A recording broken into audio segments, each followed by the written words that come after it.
Hey, what's up, guys? Welcome to part 17 of the GTO Trainer. First hand here, low jack opens. We're in the small blind of ace 8 offsuit. Low jack, about middle position.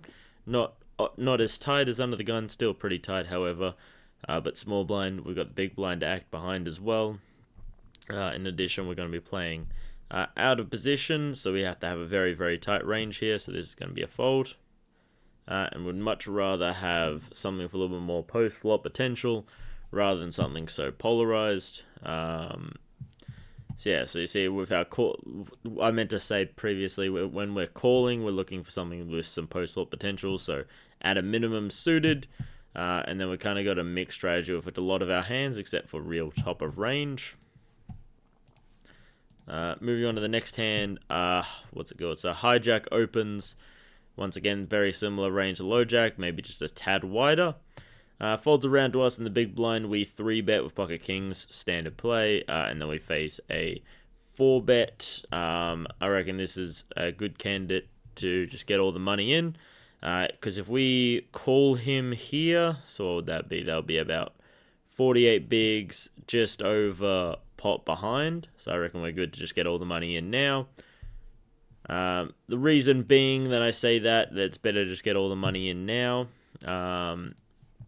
just because we want to avoid situations where we're calling and basically incentivized to go all in on any flop, pretty much. Would much rather take the pre-flop initiative, be able to potentially bluff them off some equity, take down the 24 bigs or the 30 bigs, whatever, however many bigs are already in there, uncontested, then allowing our opponent to kind of realize the equity, be able to see the flop, and we're better off most likely, especially so if you're prepared to call there, you're already pretty much prepared to go all in on the flop, and if you're already prepared to go all on the flop, you're better off just going all in being able to realize your equity and potentially deny your opponent any equity.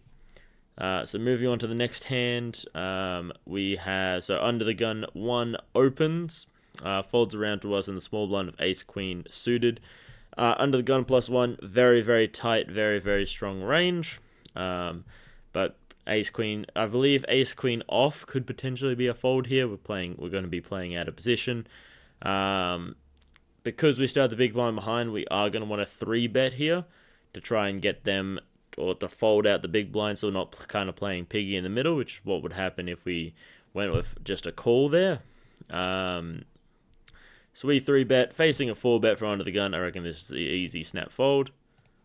Evidently not. It's a call. That kind of that makes a lot of sense actually in hindsight. Yeah. So ace queen suited would be a call there. Ace queen off would be the fold. Yes, ace queen off a fold. Ace queen suited a call. That makes a lot of sense. If we go back to, I want to see this one. So they're saying even a call here, with the big blind behind, which then the big blind's kind of incentivized to essentially call with any 2. Is my thought process here. Like if we're thinking about the big blind here. Okay, if we just flat here, okay, they need to put in a 1.5 bigs in order to win 5. Okay, so they're getting about 20% odds, well, like 20% pot odds.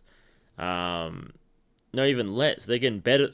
So they would essentially be incentivized to call with any 2 here. So the notion that a call here is horrific in my sense. The reason why I'm saying we should be 3-betting that is so that we can isolate and play up against the under the gun range and not allow the big blind to come in. Because if we're going to be playing out of position, we'd much rather be playing heads up out of position than out of position to 2 different players. So that was my thought process there, but I can definitely understand just the call here, kind of keep all the hands that we're beating that's in the under the gun range, because pretty much if they do what they did, which is the 4-bet, or they call, well, Call would still have some hands that we could be beating, for example, but then definitely 100% the 4-bet's going to have majority of hands that are beating us. I'm guessing the idea behind the call is we kind of got the yeah, so we're getting like 33% pot odds here, I think. No. So if we go back, if we go all the way to here, so yeah, okay, so we're getting about 23% pot odds, which is still pretty good. So yeah, I guess we are kind of incentivized to be calling there. I just figured, because as you can see on the right hand side, aside from your ace suited bluffs, okay, we're pretty much in, and king queen suited as well, maybe even king jack, king 10 suited, those bluffs as well. We're playing pretty bad against like range versus range. So that's the reason why I was going, okay, I can kind of see the fold. I'll see the fold here. But I guess ace queen suited, we got a little bit of that equity to hold on to as well.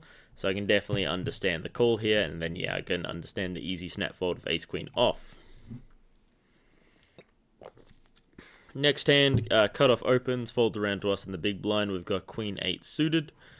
I believe this is a pretty standard defend. If we're going to be, we are more incentivized to be defending with our suited hands. I reckon we then check and flow on this flop.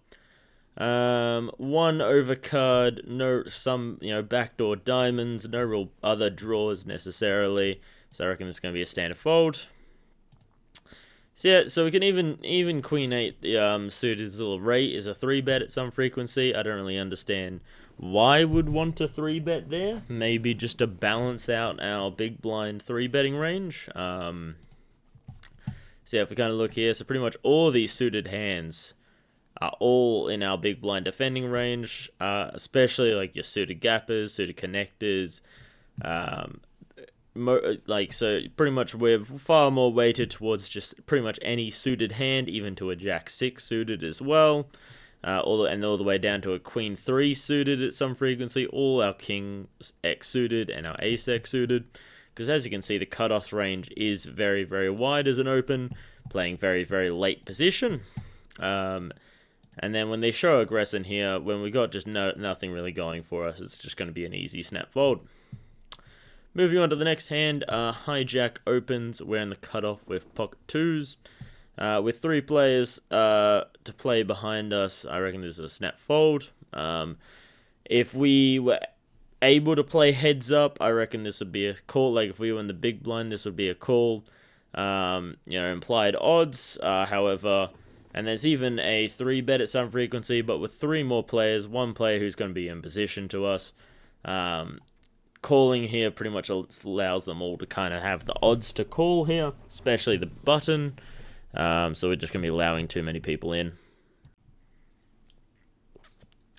Moving on to the next hand, under the gun +1 opens. We're in the low jack with ace 3 suited.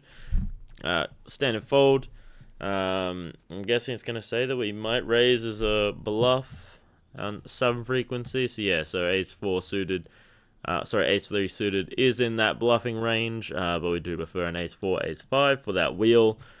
And also suited having some bluff possibilities in order to balance out our 3-bet bluffing range. Just the main reasons it's a standard fold. A lot of outkick situations.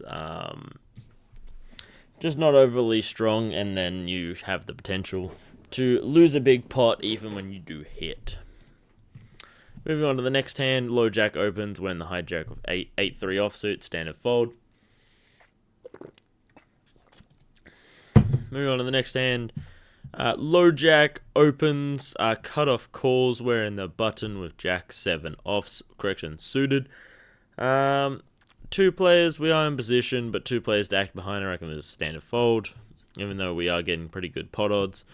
But I reckon that, so a little bit too, so yeah, we're kind of, we'll be in there with some suited connectors at a higher frequency, less chance of getting out kicked, and then we're just kind of playing, it seems to be more of a 3-bet or fold strategy, it seems, with mostly,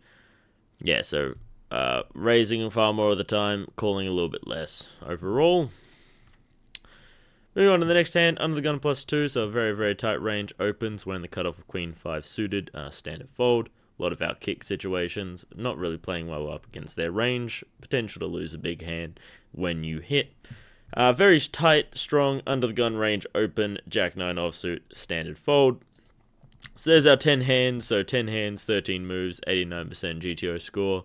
11 best moves, 1 correct move, 1 wrong move being the folding ace-queen suited. Beauty, hope you guys learned something today. Enjoy the rest of your day and play well.